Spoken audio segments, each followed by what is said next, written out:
대표님들 안녕하십니까. 모하비아 개론 모교수입니다. 오늘은 우리가 타고 있는 모하비가 주 사용 연료가 디젤이라는 점을 생각을 해보면 정부에서 디젤 차량에 대한 철퇴를 계속 압박을 하고 있죠. 계속 철퇴를 가하고 있는데 과연 우리가 모하비를 얼마나 탈 수 있을까. 그리고 우리가 타는 모하비가 정말 이 배기가스 기준에 대해서 얼마나 안전할 수 있는지를 한번 말씀드려보도록 하겠습니다. 배기가스 배출 기준은 유럽의 기준을 따라서 하고 있습니다. 유로 1부터 유로 6, 현재 사용 중인 유로 6, 그리고 앞으로 나오게 될 유로 7까지 이렇게 배기가스 기준을 만들어내고 있습니다. 현재 우리가 타고 있는 모하비는 유로 4, 그리고 유로 5, 유로 6 세 가지가 되어 있습니다. 08년식에서요.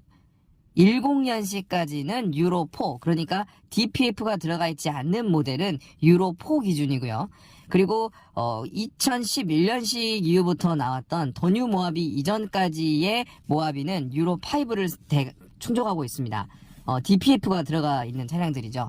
그리고 더뉴 모하비 이후부터는 요소수가 들어가고 유로 6를 충족하는 차량입니다. 이제 이것을 배출가스 기준 등급으로 바꿔서 말씀을 드려보면 1등급부터 5등급까지 되어 있습니다. 현재 대한민국의 모든 디젤 차량들, 그러니까 지금 막 출시된 디젤 차량도 3등급에 밖에 되지 않습니다. 3등급입니다. 모하비는요, 대부분이 3등급인데요. 제가 아까 말씀드렸던 유로 4 기준으로 현재는 4등급을 유지하고 있습니다. 쉽게 계산해서 말씀드리면 08년식부터 10년식까지의 유로 4 차량 같은 경우는 배기가스 기준이 4등급이고요. 모하비 나머지 차량들은 대부분 유로 5와 6, 그러니까 배기가스 배출 기준 3등급을 충족하고 있는 차량이라고 보시면 되겠습니다.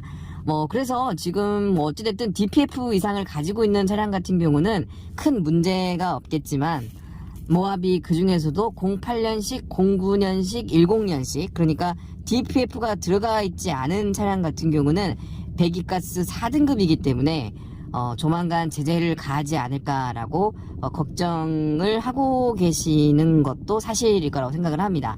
현재 배기가스 5등급 차량들은 어떤 차량이냐면요. 2000년 이전 차량들이 대부분일 것 같아요.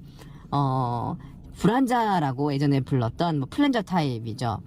별도의 전자제어 방식이 없는 차량들이었는데 무쏘나 갤로퍼, 레토나, 스포티지, 뉴코란도 이런 차량들이 대부분 배기가스 5등급 차량들입니다. 이 차량 같은 경우도 관리가 잘하면 배기가스가 별로 배출이 되지 않는다라고 또 생각을 하시고요. 실제로 플랜저 관리만 잘하면은 전혀 매연이 안 나오는 것처럼 보이기도 합니다.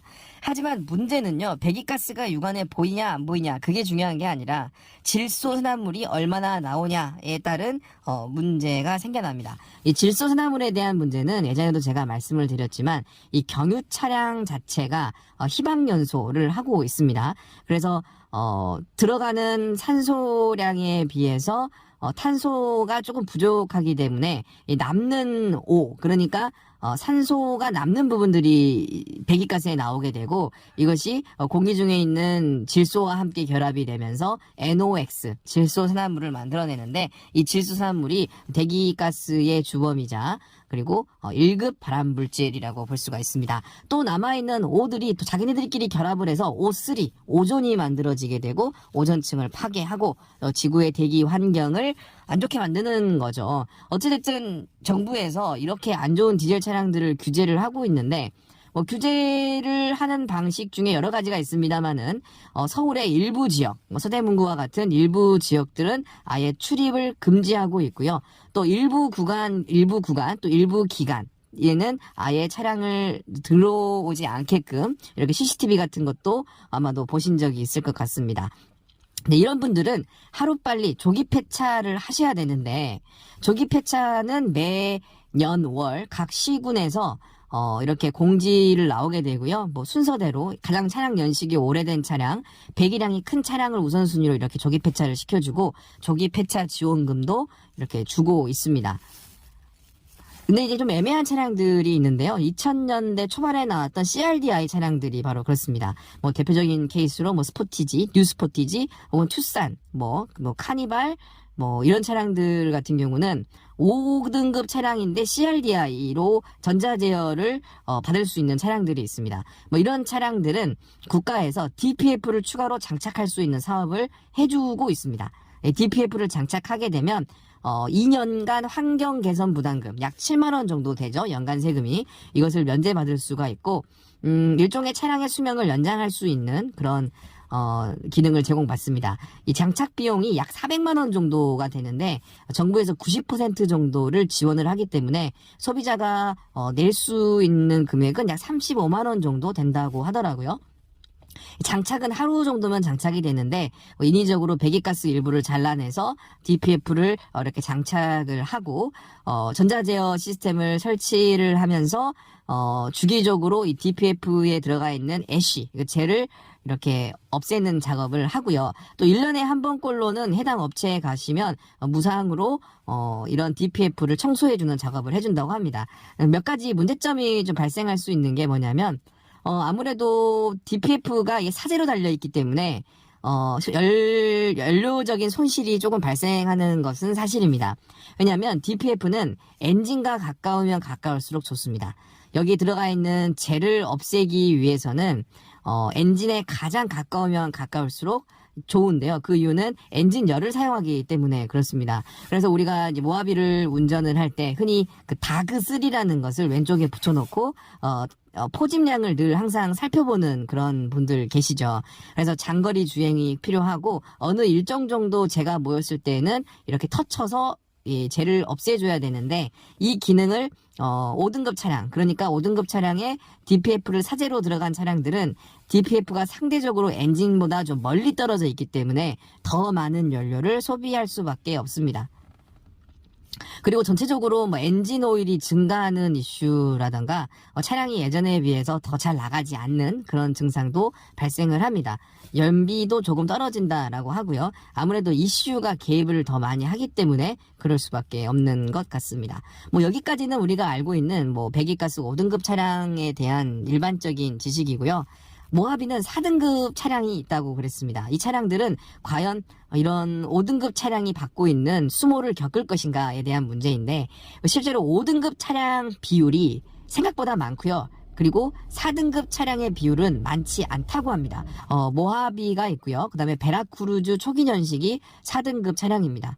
그 외에는 대부분이 다 5등급 아니면 3등급입니다. 그 애매한 사이에 모하비가 있는 거죠. 그래서 모하비 08년식, 09년식, 10년식을 타고 계시는 분들은 지금 현재 환경 개선 부담금을 내고 계실 겁니다.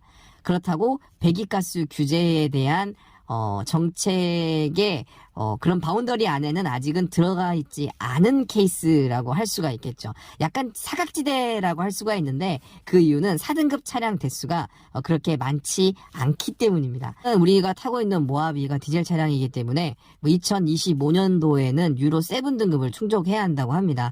아무래도 뭐 그때까지 충족이 충분히 가능하지 않을까라고 생각을 하고 있어요. 아무래도 뭐 마력이나 출력 그리고 토크 값을 조금 줄여서라도 줄여야 될 수밖에 없는데 현재 우리가 사용 중인 그 배기가스 기준이 유로 6D입니다. 이 유로 6 중에서도 A, B, C, D가 있는데 이 D 같은 경우는 콜드 스타트 시에 그러니까 엔진이 예열되어 있지 않은 상황에서 배기가스 기준을 충족해야 하는 굉장히 많이 예민해졌습니다. 여기에 또 유로 7까지 또 적용이 되면 배기가스 그러니까 디젤 차량 같은 경우는 정말 설 자리가 없을 거라고 생각을 하는데요. 생각보다 지금 현재 모하비 엔진은 배기가스 충족을 잘 해주고 있습니다. 게다가 지금 모하비 엔진이 모하비에만 쓰이는 게 아니죠. 바로 육군 소형 전술 차량에 적용되고 있는 LTV에도 현재 이 엔진이 쓰이고 있습니다. 이 차량 같은 경우는 우리나라 육군 전술 차량뿐만 아니라 뭐 필리핀 등과 같은 그런 국가에도 수출을 할 예정이라고 하고 있습니다. 따라서 국가에서 지금 이 엔진을 계속 만들 수밖에 없는 상황을 기아에게 요구를 하고 있고 기아 입장에서는 어차피 이 엔진을 만들어내야 하는 상황에서 겸사겸사 모하비를 계속 판매하지 않을까라고 저는 생각을 합니다.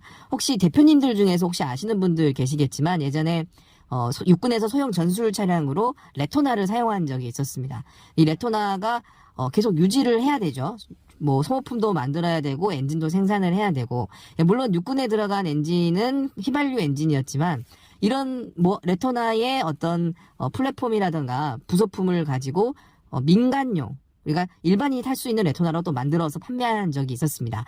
기아차가 아무래도 이런 육군 차량이나 그런 군사 차량들을 만들어내기 때문인데요. 그런 의미에서 어차피 LTV를 만들 거면 모하비도 함께 만들 수 있지 않을까라는 계산이 떨어지지 않을까 싶어요. 이 모하비 플랫폼이 10년 전에 만들어졌는데 이 플랫폼으로 뻥을 뽑으려면 나름의 어떤 명분이 있어야 되지 않을까라고 생각을 하고요. 뭐 텔루라이드인가 뭔가 하는 그 차량이 아직도 우리나라에 들어오지 않는 것도 보면 아직까지는 모하비가 설 자리가 조금 있는 것 같다라는 생각이 듭니다.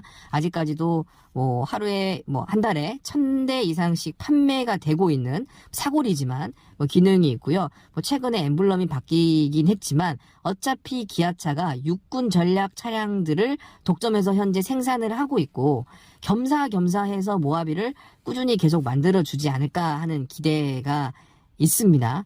그래서 그런 의미에서 텔루라이드는 국내 도입이 좀 어렵지 않을까라고 생각을 하고요. 모하비는 꾸준히 생산을 해줬으면 하는 그런 약간의 바람을 가지고 있습니다. 네, 대표님들 오늘은 모하비 그리고 모하비가 과연 단종이 될 것인가, 그리고 배기가스 기준을 충족하는 이 모하비가 과연 얼마까지 탈 수 있을 것인가, 그리고 4등급인 8년식, 9년식, 7년식 모하비들이 과연 어떻게 될 것인가에 대한 얘기를 나눠봤습니다. 아직까지 디젤에 대한 기준이 이렇게 옥죄어 오고 있지만 아직까지는 우리는 좀 안전한 상태이지 않나라고 생각이 들고요. 뭐 나중에 정말 디젤 차가 탈 수 없는 상황이 돼야 한다고 한다면 그때는 기아에서 모하비 전기차를 꼭 만들어줬으면 좋겠습니다. 대표님들 감사드리고요. 지금까지 모하비학 개론이었습니다.